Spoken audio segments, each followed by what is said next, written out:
They thought I couldn't hear them. I was standing barely 10 steps away when Evelyn leaned over to her son and whispered, "Now we can deal with her." She didn't know I'd stopped. She didn't know I was listening. The grass at the cemetery was damp from last night's rain, but I didn't feel the cold. I stood at the edge of the crowd, a few feet behind the last folding chair, staring at the rectangle of earth that had swallowed the coffin. Charles had been gone 3 days. My husband of 52 years, with whom I had shared a house, a life, and silence. So much silence. People were walking back toward the cars, black coats rustling, someone coughing, someone crying too loudly for how little they knew him. Evelyn's grown children, both of them smug in their tailored coats, followed her like shadowy dogs. They'd flown in for the funeral only, hadn't visited Charles once in the hospital, hadn't even asked if I needed anything when the machines stopped. I didn't know which part of Evelyn's sentence burned more. Deal with her, or the casual way she said it, as if I were a broken vase in the way of redecorating. I looked at her then. She was adjusting the collar of her coat, not a tear on her face. That coat, I realized, was one Charles bought her. Years ago, when we were still young, and he still thought pleasing his sister was part of being a good man. I didn't speak. I just looked at her, and for the first time in years, I didn't lower my eyes when she met mine. That night, I couldn't sleep. I lay in our bed, my bed now, staring at the pale spot on the ceiling above the headboard, the one Charles always meant to paint over. I thought of all the holidays we hosted just because Evelyn didn't have space. All the Sunday dinners where she'd criticize my food in front of the children, and Charles would chuckle like it was harmless fun. The way her daughter once told me I dressed like a poor woman playing rich, and Charles said nothing. He'd squeeze my hand under the table, as if that made it better. He was a good man in many ways, kind, reliable, funny when he forgot himself. But he was weak when it came to his sister. He let her speak for him too often. He let her take space that wasn't hers. And I let him. After the burial, Evelyn asked if I needed a ride. I said no. She said, "You sure? It's not easy driving at your age." I looked her straight in the eye. "I'm 78, Evelyn. Not a ghost." She didn't laugh. Neither did I. At home, the quiet hit differently. I walked through the house, touching the backs of chairs, the frame of the mirror, the dish we used to keep keys in, even though he always lost them. Everything was where we'd left it, and yet none of it felt like mine. I made a cup of tea. Not chamomile, which he always hated. Earl Grey with lemon. I sat by the window and watched the dusk fall over the fence Charles never finished painting. He was always going to next spring. The phone rang. It was the lawyer. "Mrs. Aldridge," he said, "we've scheduled the reading of the will for next Friday. Evelyn has asked to be present." Of course she had. I could hear her in the background, probably pacing in his office already, ready to count what wasn't hers. I thanked him and hung up. That night, I opened the safe in the study. The combination had never changed. 1969, the year we married. Inside, along with old insurance documents and Charles's military papers, was a sealed envelope with my name on it in his handwriting. I didn't open it. Not yet. I placed it on the desk and stared at it for a long time. Then I took out a legal pad and wrote one sentence at the top. "Let's see how they deal with this." Charles never liked conflict. He believed kindness could fix anything, even disrespect. Especially disrespect. As if giving people the benefit of the doubt made you noble. Maybe it did. Maybe that's what made me the opposite. I used to believe him.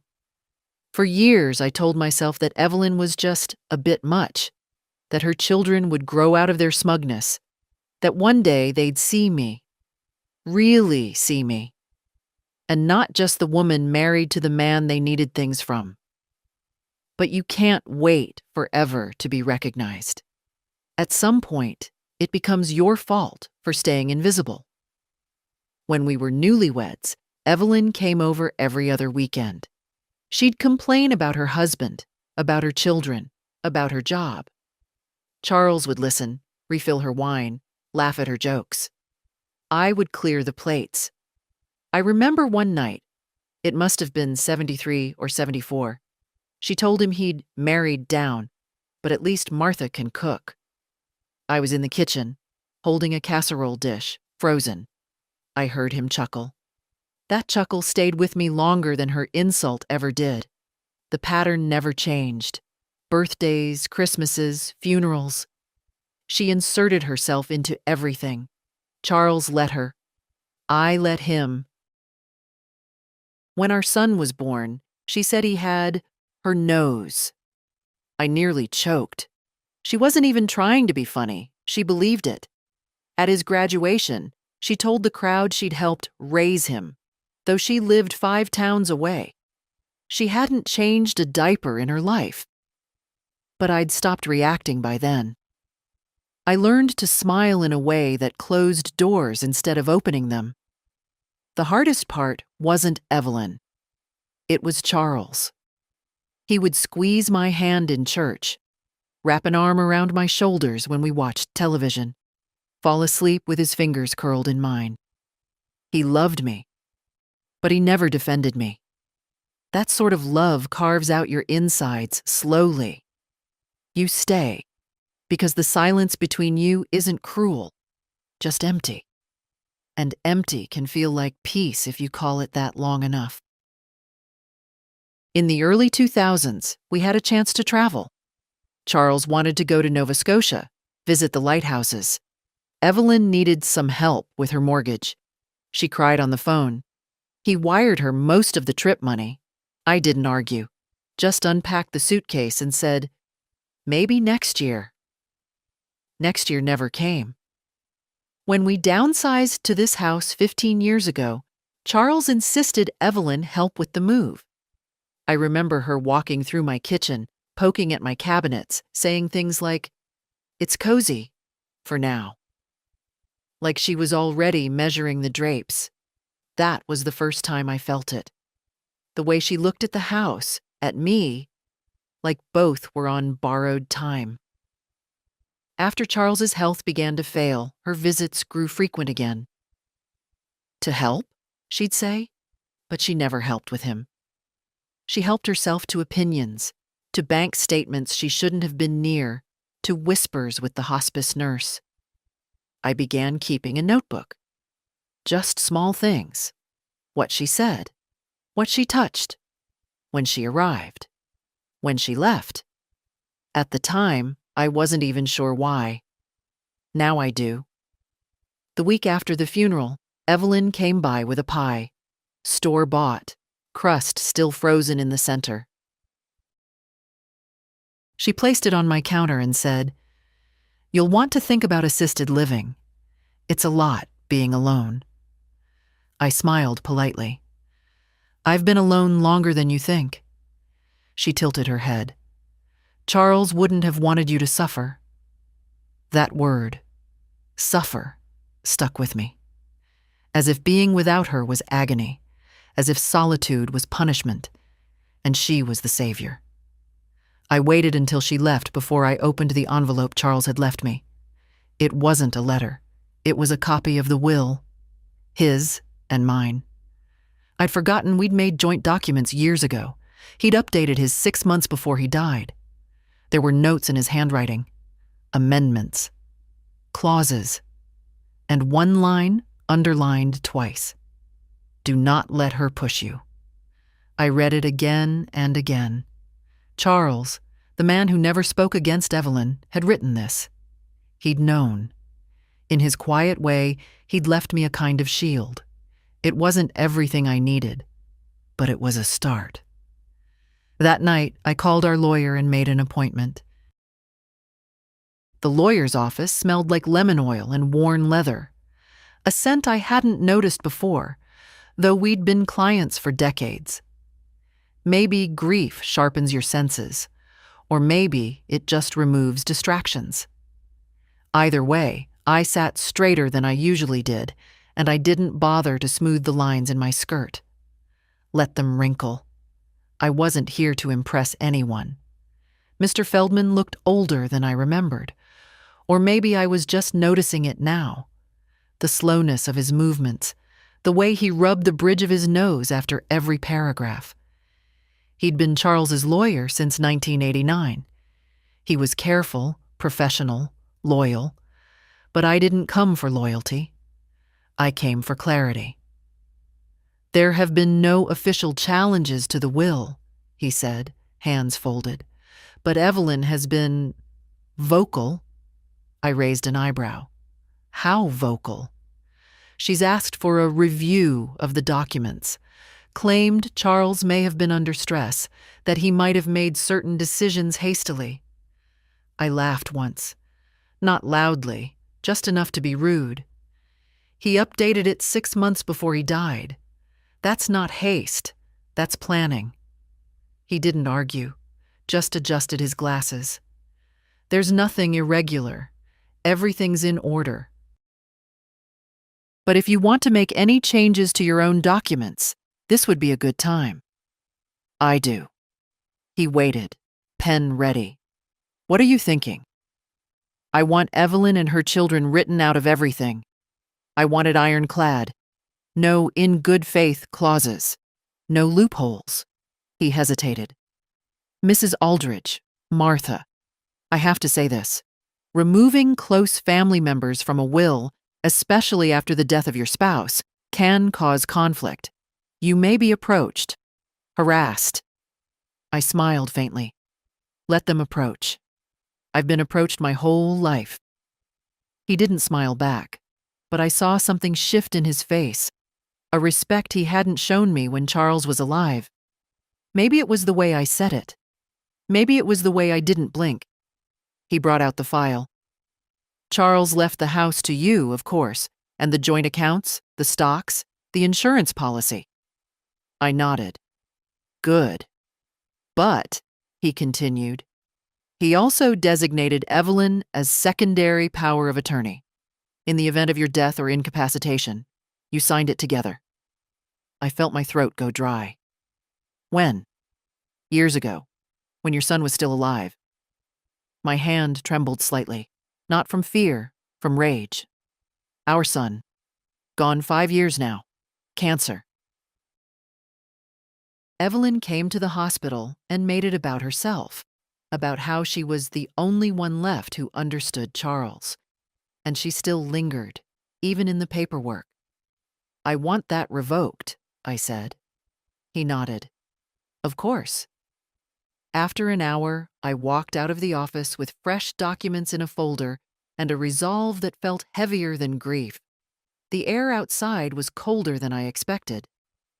November always sneaks up in this town. Back home, I made a list. I sat at the kitchen table and wrote it in neat cursive, like I was back in school. Each line a decision. Each decision a boundary. Revoke Evelyn's POA. Cancel joint burial plot. Redirect life insurance beneficiary. Update house deed. Sole ownership. Establish trust. Name only one heir. I stared at that last one for a long time. Then I added a name. Claire, my niece from my brother's side. Quiet, awkward girl who brought me soup when Charles was in hospice. The only one who ever asked me how I was holding up. She'd be shocked. She'd argue. But she was decent. The doorbell rang just as I was finishing the list. I knew the rhythm. 3 sharp knocks, then a pause. Evelyn. I didn't move. Another ring. Then her voice, muffled through the door. "Martha, it's me. Can we talk?" I opened the door slowly, leaving the screen closed between us. She wore a coat too thin for the weather and a smile that didn't reach her eyes. "Hi," she said, as if this were a social call. I waited. "I just wanted to check on you. It's been a hard week." I nodded once. "It has." She glanced past me into the house. "I've been thinking. You're here all alone now. That's a lot of space. Have you considered selling?" There it was. I tilted my head. "To who?" "Well," she said too quickly, "my Michael's looking for a place. You know the market's impossible for young couples. This would be perfect." Michael was 42, divorced twice, never worked longer than 6 months anywhere. "I see," I said. "Charles would have wanted it to stay in the family."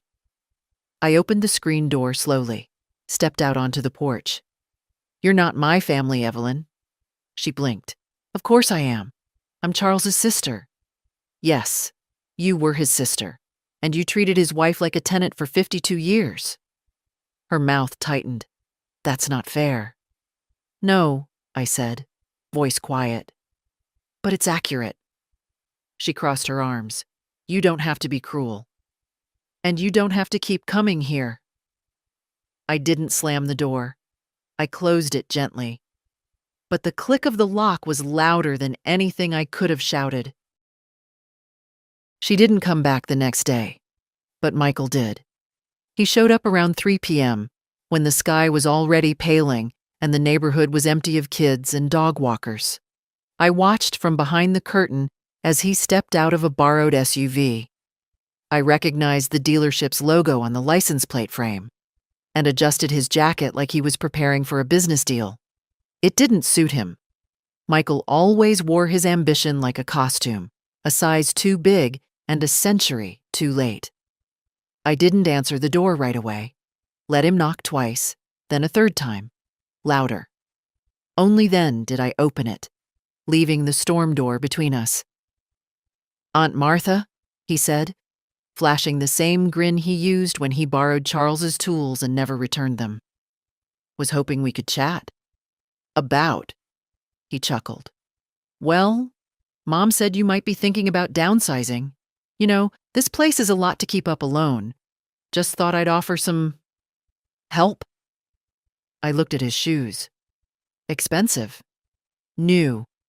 Not the kind of thing you wear to visit a grieving widow unless you're planning to walk away with something. "I'm not selling." "Of course," he said quickly. "No pressure. But if you ever change your mind, I'd be more than happy to make an offer. Keep it in the family."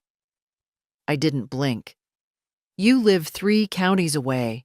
You've never called me unless your mother told you to. What exactly do you plan to keep in the family?" He shifted. "I just thought you thought I was alone and tired, and maybe stupid." He cleared his throat. "I didn't say that." "No," I said. "You didn't have to." I closed the door before he could finish his polite retreat. I didn't need to hear it. I already had the next step planned. That evening, I took out the folder from Mr. Feldman's office. I made copies of everything: the revised deed, the trust paperwork, the updated will, and labeled each neatly in my own hand. Then I locked them in the safe. But not before I slid one copy into an envelope marked Claire. She'd be by on Sunday. I'd make sure it went straight into her hands. The next morning, a card arrived. Thick, heavy stock, the kind meant to look expensive. The return address, Evelyn Walker. No stamp, hand-delivered. Inside, a single sentence in perfect cursive. "Let's not let things get unpleasant." No signature. I laughed. Not because it was funny, but because it was pathetic. Charles would have said to let it go, to be the bigger person. But Charles was gone now, and the bigger person doesn't always win. Sometimes, the one who stays standing is the one who stops pretending. I spent that day going through every file in the house: old policies, tax records, notes, anything Charles might have left behind. I wasn't looking for secrets. I was looking for leverage, and I found it. In the back of a locked filing cabinet, one I hadn't opened in years, was a thick manila envelope. Inside, letters. Not love letters. Business correspondence. Charles's notes on Evelyn's financial trouble. The second mortgage she hid from her husband. The short-lived loan she'd defaulted on from Charles's name. She'd used him. More than once. And he'd never told me. There were receipts, bank statements, checks. One in particular caught my eye. A 5-figure amount, withdrawn 6 months before our son's funeral. I remembered how Charles had been unusually quiet that week. I thought it was grief. Turns out it was guilt. I placed the envelope beside the copy of the trust. Not to use. Not yet. But to keep. Insurance, inheritance, influence. She'd built her whole life on borrowed ground, and I was holding the deed. That night, I sat in Charles's old chair, sipping weak tea and staring out at the bare maple tree in the yard. My hands didn't tremble anymore. Not from grief, not from fear. There was a stillness in me now, not peace, but purpose. They wanted to deal with me. They'd forgotten who I was. They'd forgotten that I'd watched and remembered and endured. And that endurance, once you stop using it to survive others, can become a weapon. The first bank call came on Tuesday morning. A bright-voiced young man named Jordan introduced himself as the client relationship manager assigned to me since Charles's passing. He spoke like someone reading from a laminated script, all, "First of all, my condolences," and "We're here to support you in this transition." I let him talk.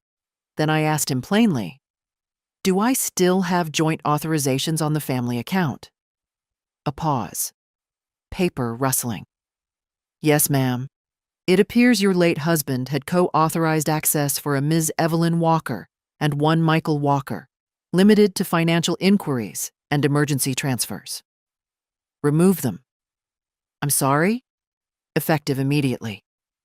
Another pause. Longer this time. "I'll need to confirm your identity through a few security." "I'm ready." By the time we were done, I'd removed Evelyn and Michael from everything. The investment accounts, the insurance policy alerts, even the old savings account Charles had set up for unexpected family needs. That account had over $42,000 in it. I moved it into a new trust under my sole control. Jordan was polite, but confused. I didn't explain. It wasn't his business why a 78-year-old widow suddenly closed every open door in her financial house. But it wasn't sudden. It had been coming for decades. 2 hours later, Evelyn called. Not from her number. From the flower shop near her house, trying to catch me off guard. "Martha," she said, her voice like sugar spilled on a cutting board. "Did you authorize some sort of freeze on Charles's accounts?" I let the silence sit for a beat too long. "You've been calling the bank," I said. "Of course I have. There are matters that need tending to. His affairs, the church donation he discussed, the cemetery fee. All handled," I said. "Through my lawyer." She exhaled sharply. "You're being vindictive." "No, I'm being precise. Martha, listen. I understand you're grieving. We all are. But cutting us out of everything? That's not what Charles would have wanted." My mouth went dry for a second. Then I found the words. "You don't get to say his name and claim his wishes in the same breath. Not anymore." She fell silent. Then, "You're making a mistake." "No," I said, calm as the weather. "I'm correcting one." She hung up. No goodbye. That afternoon, I went to the post office and mailed 3 certified letters. One to the cemetery to confirm the cancellation of the double plot. One to the insurance company with the new beneficiary details. and one to Feldman, asking him to schedule a formal update of my personal estate plan. By the time I returned, the porch light had flicked on. Evening fell early this time of year, and with it came another knock at the door. It was Claire. She stood there in her oversized coat, her gloved hands holding a small container of soup. "I wasn't sure if I should come," she said quickly, "but I had extra, and it's the kind Charles liked, so—" "I'm glad you did," I said. Inside, we sat at the kitchen table, just like we used to during her college years when she'd stop by after class. She asked nothing about Evelyn, nothing about money. Just how I was sleeping, whether I'd seen the neighbor's cat lately, what book I'd been reading. After dinner, I gave her the envelope. "What's this?" she asked, turning it over. "It's nothing urgent," I said. "Just some information. For some day." She looked at me, really looked, then nodded. "Okay." I walked her to the door and watched as she drove off, her little car rattling down the road like a loyal dog that didn't mind the cold. I stood there in the doorway for a long time after she was gone, not thinking, just feeling the stillness again, that rare, clean silence that comes when you've locked every door and found no need to explain yourself. They weren't going to inherit a penny, not a single spoon from the kitchen, not a photo from the albums, not a cent from the house they'd already measured in their minds. Because this time, I wasn't going to survive them. I was going to outlive them in every way that counted. They began circling like vultures in silk scarves. The polite phase ended after the bank calls. Evelyn must have realized I wasn't bluffing. That realization hit Michael first. He showed up again, 2 days later, but this time without the forced charm. No borrowed car, no practiced smile, just a clipboard under his arm and the thin film of desperation on his face. "You're making things harder than they need to be," he said, standing on my porch without asking to come in. "For whom?" I asked. He didn't answer right away, just looked out at the yard, where Charles's old wheelbarrow still rested beside the shed. "There are people depending on those accounts." "Not anymore." Michael turned his eyes on me, narrowed. "My mother said you're not well, that you've been erratic." I almost smiled. The script had changed, from concern to character assassination, faster than I expected. "Michael," I said calmly, "how old are you?" He blinked. 42? "Do you think you should still be depending on someone else's husband's savings at 42? His jaw tightened. "This isn't just about money." "No," I said. "It's about entitlement." He started to speak again, but I closed the door before the sentence formed. I wasn't rude, just done.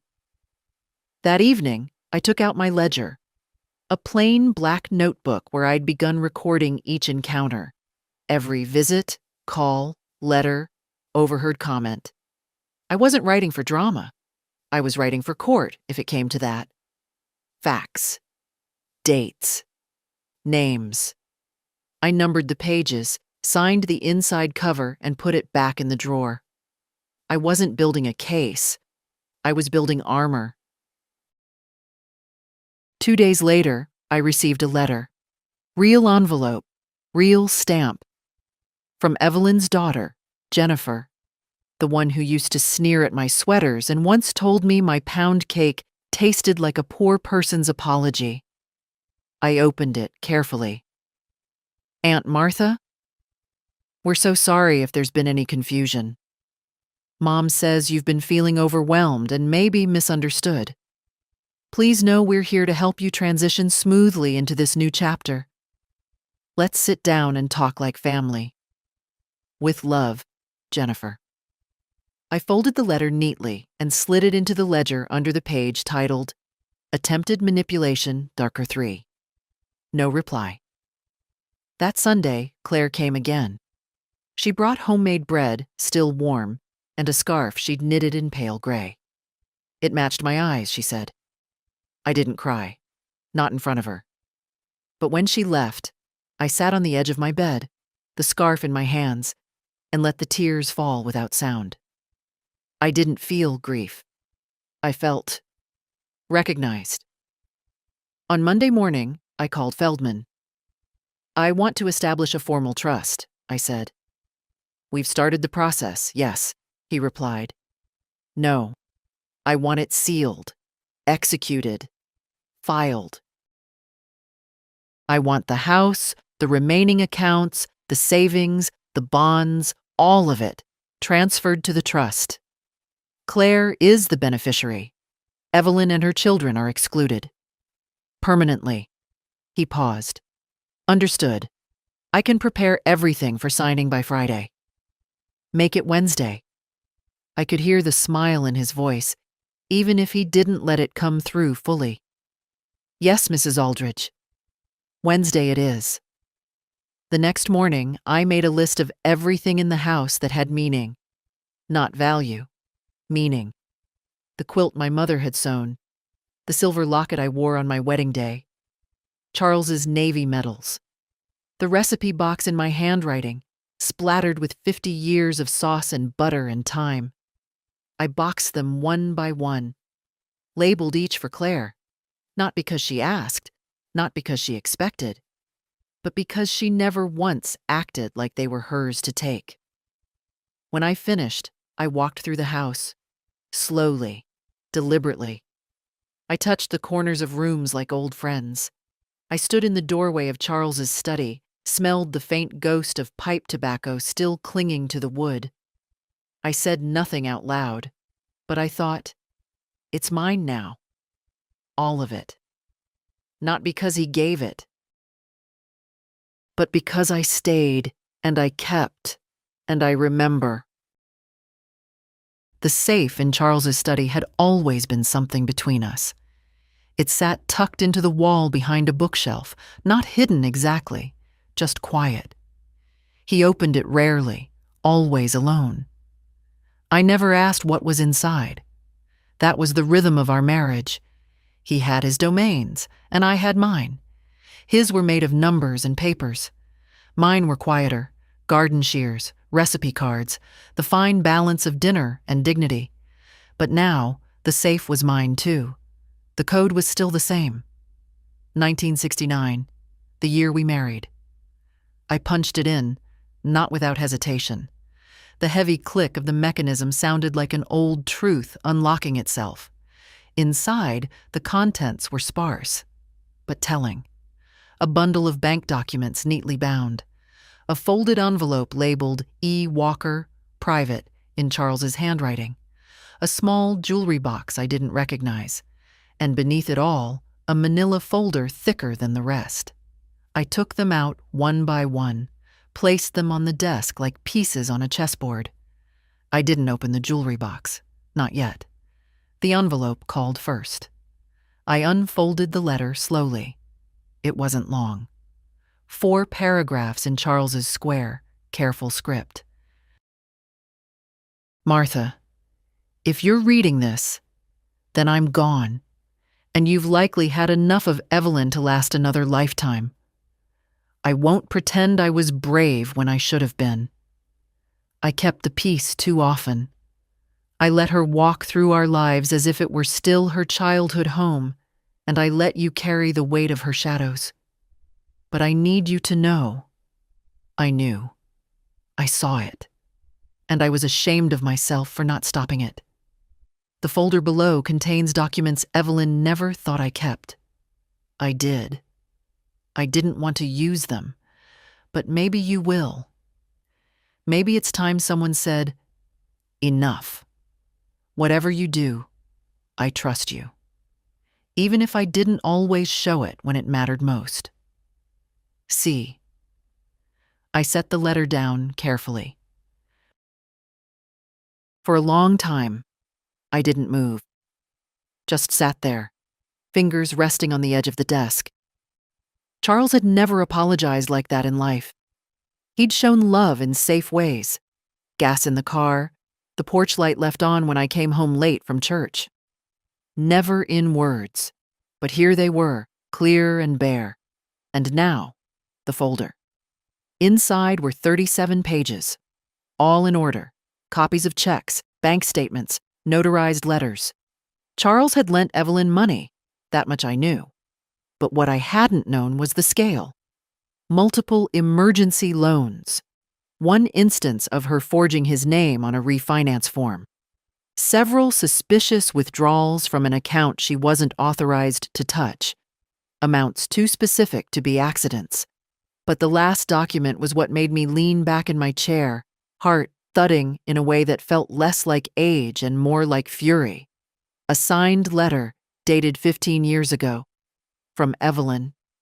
Acknowledging a loan of $75,000 to be repaid in full within 5 years. Interest-free. Personal. With her signature. Witnessed.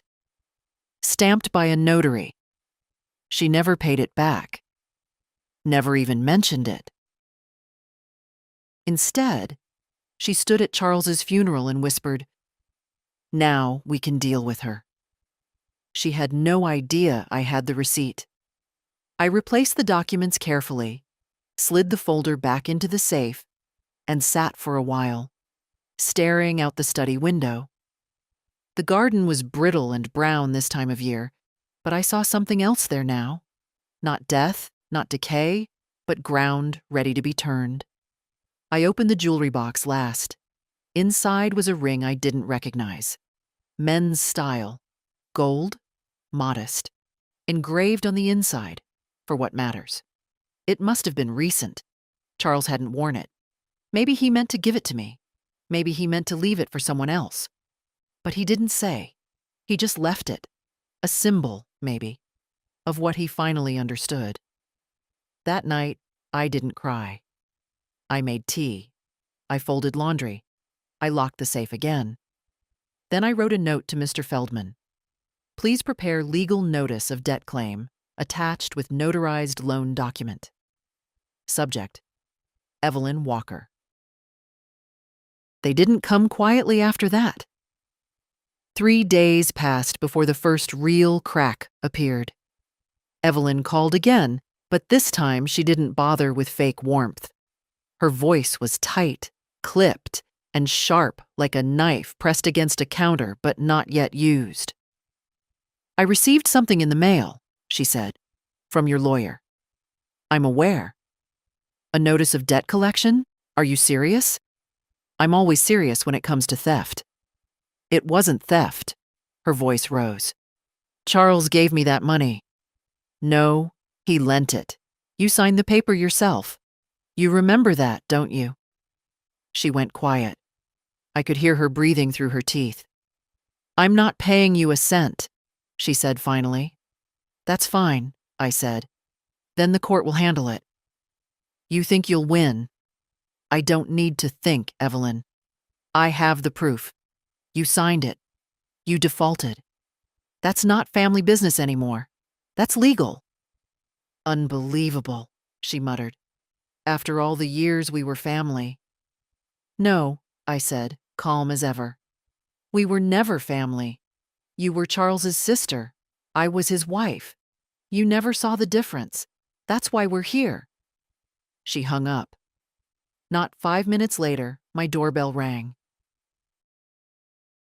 I didn't even need to look. I could feel it in the air. The stomp of someone who believed they still had leverage. Jennifer stood on my porch, hair immaculate, coat expensive, lips pursed in that tight line she always used when trying not to curse in public. "This is getting out of hand," she said, before I could open the screen door. I didn't respond. "You're embarrassing the entire family." "No," I said. "I'm embarrassing the part of the family that thought I'd never speak." Jennifer took a breath like she was counting to 10. "You're going to ruin everything. This whole thing with the will, the trust, the house. What are you even trying to prove?" That your name on someone else's money doesn't make it yours." She gave a short, cold laugh. "You think Claire's going to thank you for this? She's going to feel guilty.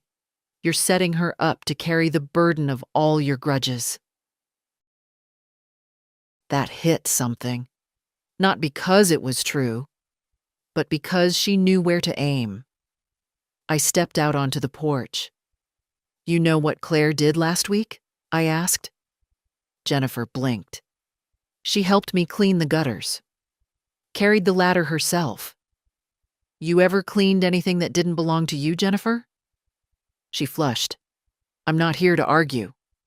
"No," I said. "You're here to threaten. Don't bother next time." I turned and went inside, shutting the door behind me.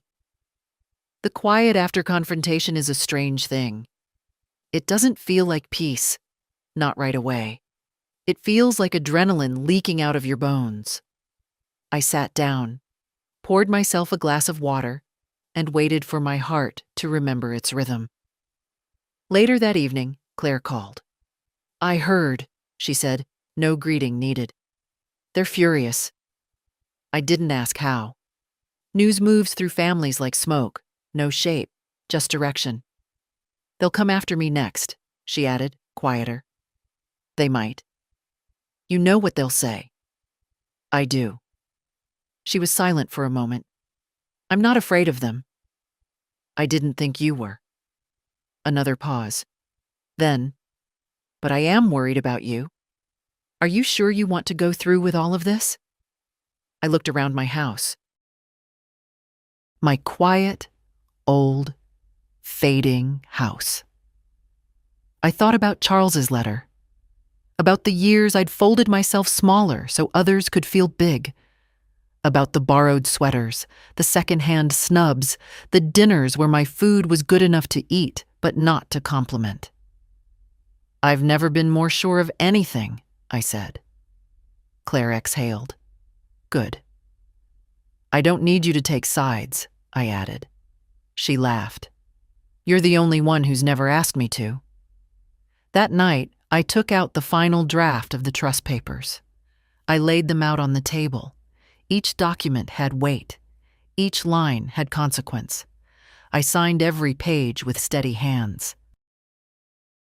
It didn't take long for the escalation to reach its natural next step: intimidation in a necktie.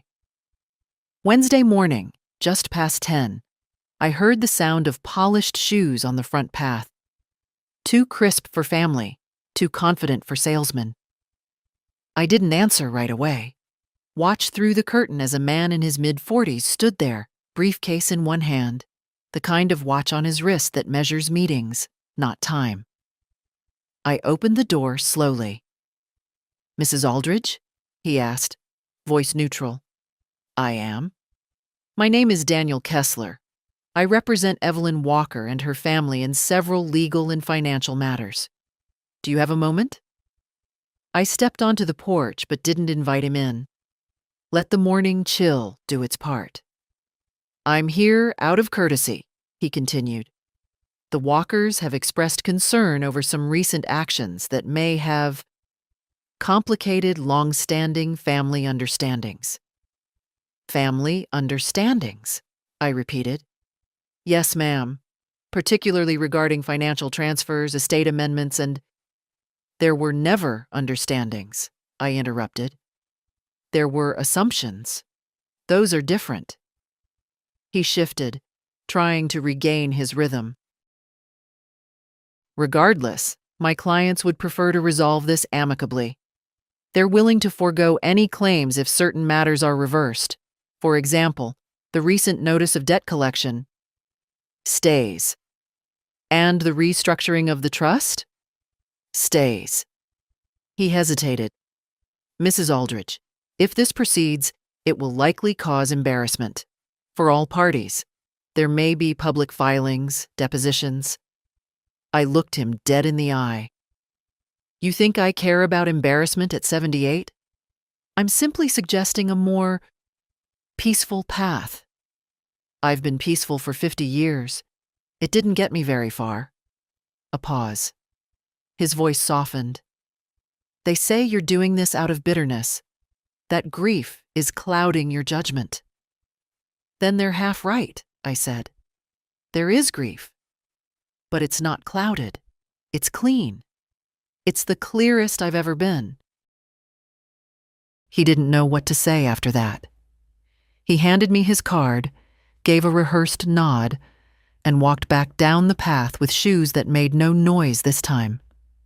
I kept the card, not to call him, just to remember the name of the man they sent when they realized charm had failed. That afternoon, I met with Feldman at his office downtown. He had everything ready: updated estate documents, court filings, letters of instruction for the bank and the investment firm. It was done. "You're sure?" he asked one last time, pen hovering over a final confirmation. "I've never been more." He nodded and signed. "This will hold up. Ironclad." As I walked back out into the street, the wind caught at my coat and lifted it slightly, like the house itself exhaled behind me. I felt light in a way I hadn't in years. Not happy, but finished. On the way home, I stopped at the florist. Not Evelyn's usual shop. A different one on the other side of town. I picked out a single white lily. The woman at the counter asked if it was for someone special. "No," I said, "it's for me." That night, I opened a drawer in Charles's study and took out the photo albums. One by one, I flipped through them. Our son's first steps. The road trip through Oregon. Charles in his Navy uniform, grinning without knowing why. Me, younger, quieter, wearing dresses I didn't like because Evelyn said they made me look respectable. I took out the oldest picture. Charles and I on our wedding day. I studied our faces, looking for clues. Signs of what was coming. There were none. Just hope and youth and the kind of trust that thinks time will always be gentle. I put the albums back and sat in the chair by the window, the one Claire had helped me dust last week. They'd tried charm. They'd tried pressure. Now they'd send threats dressed as compromise. But I'd already lived through worse than this. What they didn't understand was that I'd stopped being afraid the moment Charles died. Because when someone who kept you silent is gone, silence stops feeling safe. It starts feeling like a choice. And I was finally choosing to speak. The papers were signed, the trust filed, the will rewritten, witnessed, and sealed. It was done. And yet, silence didn't follow. Instead came the unraveling. It began with a call from the cemetery office, a nervous woman on the line asking if I'd indeed canceled the joint plot with Charles. "We were just confirming, ma'am. Ms. Walker called yesterday inquiring about future interment arrangements." I nearly laughed. Evelyn, trying to lay herself beside a man who barely tolerated her company in life, thinking death would make her family again. I confirmed the cancellation. The woman on the phone lowered her voice and said, "Good for you," before hanging up. Next came the letters. 3 arrived in 1 week. All unsigned. All in the same looping, artificial cursive. "You'll die alone. You're ruining your husband's memory. No one will visit your grave." I burned them in the kitchen sink without reading the rest. Claire came by more often now. She brought groceries, refused the money I offered, and once left a bouquet of marigolds on the table with a note. "You are not alone, no matter what they say." I didn't cry when I read it. I just folded the note and placed it in the safe, beside Charles's letter. But not every day was brave. Some mornings, I sat with my tea and wondered if I'd gone too far. If maybe, after all those years, I'd finally stepped over a line not meant to be crossed. Was I punishing them, or simply refusing to be punished further? I thought of Charles then. His quiet retreat whenever Evelyn spoke over me. The way he'd say, "She doesn't mean it," as if intention canceled impact. He loved me, but not loudly, never protectively. He never stopped them, not once. And I had stopped him from stopping them, with my silence, with my nods, with my efforts to keep peace. Peace. That damn word.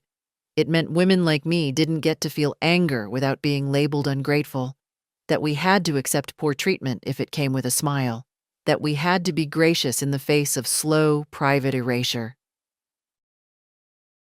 No more. On Friday morning, I received a call from Feldman. His tone was cautious. "They've retained counsel," he said. I assumed they would. "They're threatening to contest the will, claiming undue influence, that you're not of sound mind." That last part nearly made me laugh. Not because it wasn't cruel, but because it was so predictable. "I have documentation," I said. "Letters, dates, records of every incident. Let them try." Feldman cleared his throat. "Martha, I have to say, this could drag out. It may not end quickly. Are you prepared for that?" "Prepared?" I said. "I've been preparing for 50 years. I just didn't know it." That afternoon, I took out my notebook again and began cataloging everything with fresh eyes. I documented each visitor, each call, each veiled threat. I scanned the old letters Charles had left. I printed out the bank transfers Evelyn made using Charles's access, the dates she visited when he was too sick to know she was reading his statements. I even took photos of the mailbox, in case the letters came again. I wasn't just protecting the trust anymore. I was protecting my name, my story. That night, I sat at the kitchen table with Claire. She was helping me prep vegetables for a stew. I told her, in a quiet voice, what they were trying to do, that they were calling me unstable, unfit, manipulated. She didn't flinch. "Do I look manipulated to you?" I asked. She looked at me and said, "You look like the first woman in 3 generations of this family who finally said no." Then she reached across the table and took my hand. "You're the reason I know how to mean what I say." And that was the moment I knew. I wasn't just taking something from Evelyn and her children. I was giving something to someone better. A legacy, not of money, but of boundaries and of truth, finally spoken. It all came to a head the following Wednesday. I knew something was wrong the moment the phone rang before 8 a.m. Nothing good ever happens before breakfast. The voice on the other end was crisp, irritated, and far too polite. "Mrs. Aldrich, this is Annette Moore from the Walker family's legal representation. I'm calling to notify you that we have officially filed a motion to contest the trust restructuring and the updated will. You will be served formally by the end of the day." I stirred my tea slowly. "Thank you for the courtesy call. I would advise you to reconsider your position. There's still time to settle this quietly." "There is nothing left to settle," I replied. "There is only what's mine, and what was never theirs." She didn't say goodbye, just hung up like someone brushing lint from a coat. By noon, the courier arrived.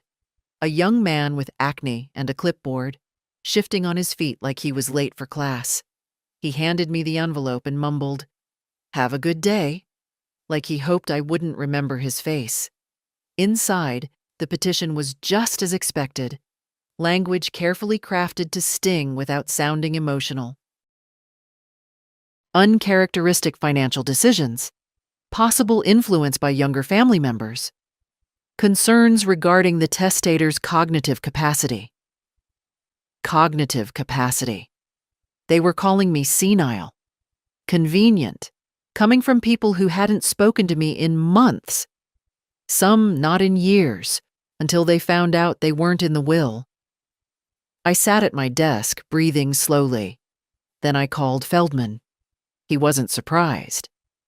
"They'll lose," he said flatly. "But they'll drag their feet, make noise, paint themselves as victims. It's a playbook I've seen 100 times. I want a response filed immediately," I said. "I want it on record that I am willing to go to court. I want them to see I'm not bluffing." "Already drafting it," he said. "You'll have it in hand by Friday." After I hung up, I didn't cry. I didn't shake.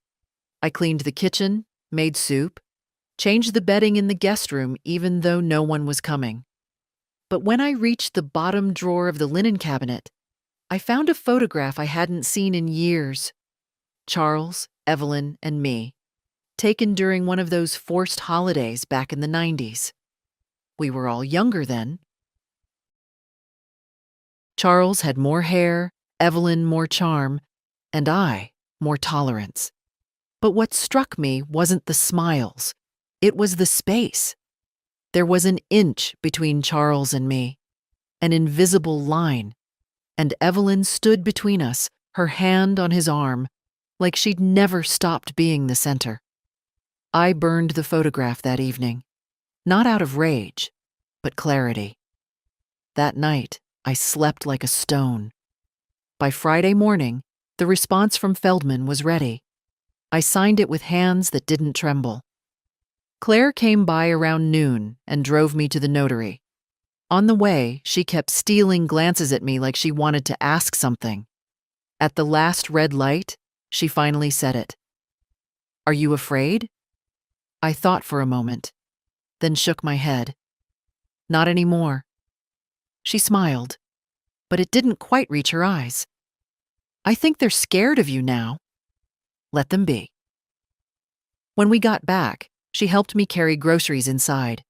As she unpacked, she paused over a jar of peach preserves and said, "You know, I was 12 the first time Jennifer told me I wasn't really one of them." I looked up. She said I was the offshoot, not a walker, not important. My stomach twisted. I'd never known that. "She was right," Claire said. "I'm not one of them, but I'm proud of that now." I placed my hand over hers. "So am I." Later that day, I received another envelope, this one from Jennifer herself. No handwriting, just typed lines on expensive paper. "You've poisoned everything. This was our family's legacy. You won't win." No signature. I folded the letter once and placed it in my notebook under the heading, "Final Proof." It wasn't just about money anymore. It never had been. This was about control, about narrative, about who got to be remembered as the victim and who got to be framed as bitter. But I wasn't bitter. I was finally free. And I didn't need them to like it. The knock came just after dark. I was setting the table for one, out of habit, not loneliness, when I heard it. Not the polite double tap of the mail carrier or the quick ring and run of a delivery boy. This was slower, heavier, a knock meant to be heard, not answered. I opened the door just enough to see his face. Michael. No lawyer this time, no clipboard. Just a man in a windbreaker too thin for November and eyes that looked like they hadn't slept since the filings were delivered. "Aunt Martha," he said, "I told you not to come here again. I know, I needed to talk to you, without the others." I didn't speak, didn't move. He shifted on the step. "Can I come in?" "No." He looked down. "Okay. Then I'll just say it here." The street behind him was empty, cold, quiet. I waited. "They're losing it," he said. "My mother, Jennifer. Even Claire's name coming up in these arguments like she's some kind of puppet you're using." "I'm not using anyone," I said. "They are." He looked up at me, and for a moment, he looked like the boy who used to sit at my kitchen table and pretend to do homework while sneaking cookies when Evelyn wasn't looking. I know what we did, he said. I know what they did, what I did. We were awful. I was awful. I thought it was just how families were, that it was all fine because you never said anything. I raised an eyebrow. So because I didn't scream, it didn't hurt? He winced. No. I mean, yes. I mean, I didn't know any other way. You're 42, Michael. I know. And now that the money's gone, you've remembered your manners. That's not why I'm here. Isn't it? He stepped back slightly, the cold finally reaching his face. I just wanted to say, I'm sorry. I don't expect anything. I just needed you to hear it. I studied him for a moment. The hands in his pockets. The slump of someone who finally realized the door doesn't always open. I don't hate you, I said. His eyes flickered. But you don't get to be forgiven just because you feel bad now. Forgiveness isn't a transaction. It's not something you collect like inheritance. He nodded slowly. Okay. I didn't slam the door. I didn't even say goodbye. I just closed it gently and turned the lock. After he left, I sat by the window and watched the wind whip through the dead hydrangeas by the fence. I thought about what he said. Not the apology, but the silence that came after it. I believed him. And I also didn't. The problem with apologies is that people think saying them resets everything, but words don't erase years. They don't scrub away the kitchen scenes, the snide comments, the way your name is never really said with warmth. They're just words. But at least this time, they were late, not absent. I made tea, not out of ritual, but comfort. The kind of comfort you earn, the kind no one can take from you. When Claire called that evening, I told her what happened. She didn't say, "He means well." She didn't say, "That's something, right?" She said, "You didn't let him in." Good. And I knew she wasn't talking about the door. The hearing was set for January. It wouldn't be a full trial, just the first step in the contestation Evelyn's lawyer had filed. Preliminary objections, Feldman called it. But I knew what it really was. A performance. An attempt to paint me as confused, unstable, and easily led, as if a woman who kept her mouth shut for 50 years must have lost her mind the moment she opened it. The court date didn't scare me. What scared me, if anything still could, was how familiar their tactics were. Dismissal disguised as concern, invasion framed as help, accusation dressed up as pity. But I had my folder, my notes, my voice, and for the first time, they would all be used. Claire insisted on coming with me. She sat beside me in Feldman's office as we reviewed everything. The room was full of paperwork and fatigue, and still she didn't flinch. "They're going to bring up your age," Feldman warned. "Try to frame this as erratic behavior. Too many changes in a short time." "Let them," I said. "They don't know how long I've been changing." He smiled faintly, the way people do when they're impressed, but know better than to say it out loud. Later, at home, I pulled out an old tin from the top of the closet. Inside were receipts, photos, scraps of paper with old grocery lists in Charles's hand. Among them, I found something I hadn't seen in years. A birthday card from Evelyn, sent to me in 1985. It said, "You've always been so good at making do. Not happy birthday, not you're loved. Just that." A quiet reminder that my role was to survive on less and never complain. I'd kept it all these years, proof of something I couldn't name at the time. Now I knew. It was evidence, not legal, emotional. A testament to what women like me are expected to tolerate. I didn't destroy it. I placed it beside the others, not to fuel my anger, but to remember the shape of it. The Sunday before the hearing, I made a pie. Not for anyone else, just for myself. Peach with a crumble crust. The kind Evelyn always criticized for being too soft. I ate a slice with my fingers, standing in the kitchen barefoot, the radio playing static. It was the best pie I'd had in years. Claire stopped by that evening, helped me wash the dishes, then sat at the table quietly. "They'll lie," she said. "I know. They'll say you're doing this out of spite." "I am," I said, "and self-respect." She looked at me, and for the first time since this all began, she smiled fully. Not polite, not supportive, just proud. "You're going to win," she said. I didn't answer. Because it wasn't about winning anymore. It was about being seen. Fully. Without apology. At night, I couldn't sleep. I walked through the house like I used to when Charles was sick, checking windows, lights, doors I knew were already locked. But this time, I wasn't afraid of intruders. I was remembering what I had built. This house. This life.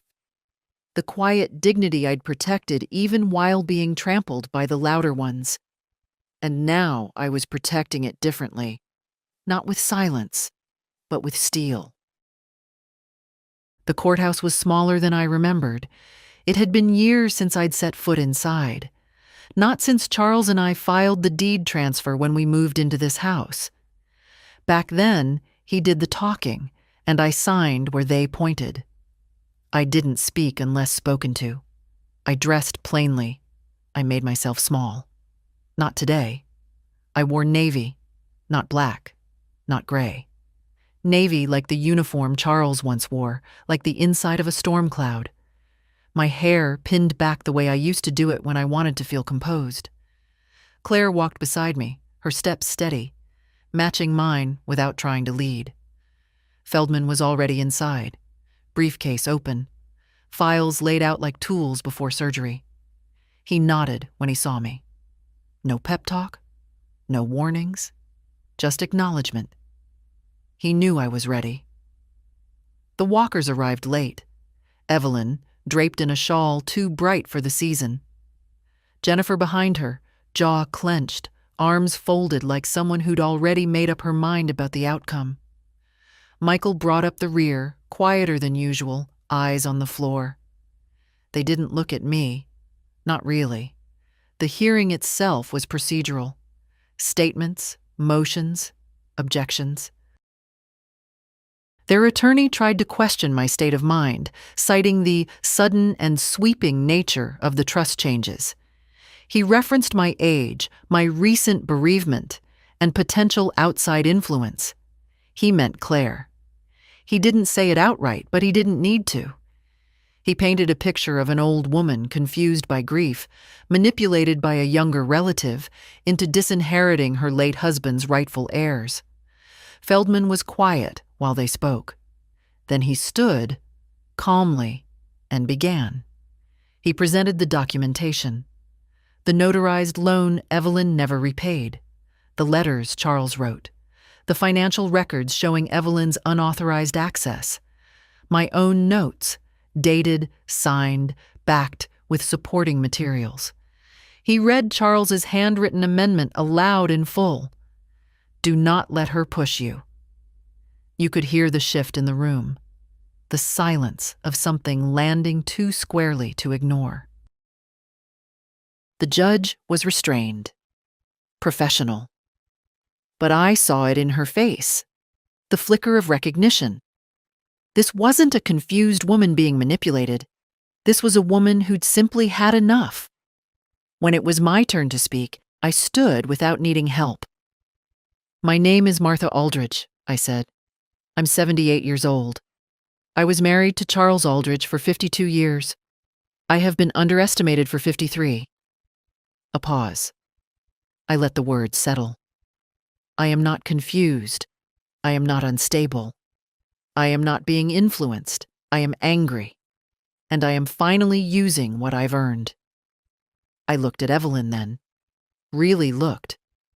"You were his sister," I said. "And you treated me like a guest in my own marriage. You smiled while taking. You taught your children to do the same. And when the man who protected you more than he protected me died, you assumed the silence he left would be mine to carry." I let out a breath. "But silence isn't loyalty. And I don't owe you anything." I sat down. Slowly, deliberately. My knees ached, but my back was straight. The judge said we'd have a formal ruling in 2 weeks, but everyone in that courtroom already knew. Afterward, in the hallway, Evelyn approached. Alone. Her shawl slipping from one shoulder. "I don't understand how you could be so cold," she said, not quite looking at me. I looked her in the eyes. "I was warm for 50 years. You just didn't notice." She blinked, once. Her lips parted like she might speak again, but nothing came. Claire and I walked out together. The sun was high, and the wind had softened. I felt it in my chest. Not pride, exactly. Not victory. Just breath. Real breath. Full and clear. 2 weeks later, the ruling arrived by certified mail. Claire was with me when I opened it, sitting across the table with her tea untouched, hands folded in quiet solidarity. She didn't ask what I hoped it would say. She already knew, not because I'd told her, but because she'd watched me become someone who didn't hope anymore. Someone who acted. The judge upheld the trust. Every clause. Every exclusion. Every name I removed stayed gone. Feldman called later to walk me through the language, but I didn't need his summary. I understood perfectly well what it meant. They got nothing. No house. No money. No keepsakes or clauses to bend in their favor. Not even a sentence left in their honor. I had erased them without spite. Only precision. Like cleaning dust from a table you intend to sit at alone. The next day, Claire helped me box up the last of Charles's paperwork. I kept his letter, the ring, and a single photograph. Not of us. Not of our wedding or some false happy holiday. Just one of me. Taken by him. In the garden. Late afternoon sun on my face, hands deep in the soil, mouth half open in a laugh I don't remember making. That was the version of me he never showed his family. The one who was happy on her own terms. I kept that one. Everything else went into the fire. Afterward, we baked a pie. Claire rolled the crust. I sliced the peaches. We didn't speak much. We didn't need to. There was a peace between us now, not built on silence, but on recognition. That weekend I received one last letter, no return address. The handwriting was Jennifer's, her old way of forming the M like a little crown. Too proud, too precise. It said only, "You may have won the court, but we'll never forgive you." I read it once. Then, without ceremony, I tore it in half and fed it to the same flames that took their claims. Forgiveness from people who never offered it themselves wasn't worth seeking or fearing. I stood outside that evening, the sky wide and dimming, and listened to the world breathe. No voices from the past. No imaginary footsteps behind me. Just the creak of old wood and the rustle of dry leaves. And I thought, this house is mine now. Not because Charles left it to me, but because I stayed when it was cold. I repaired the pipes when they burst. I held the grief when he couldn't. I grew old in its corners and strong in its silences. They didn't lose because I was cruel. They lost because I remembered who I was. And I refused to forget it again. Now, I sit in my chair by the window each morning with my tea. I watch the same neighbor walk her dog, the same mailman wave, the same world continue. Only it doesn't feel the same. It feels like mine now. And if this story meant something to you, if you've ever been underestimated, silenced, or pushed aside, then let it stay with you. Follow for more stories like this. Share it if it echoed something quiet in your own life. And never forget, they only win if you stay quiet.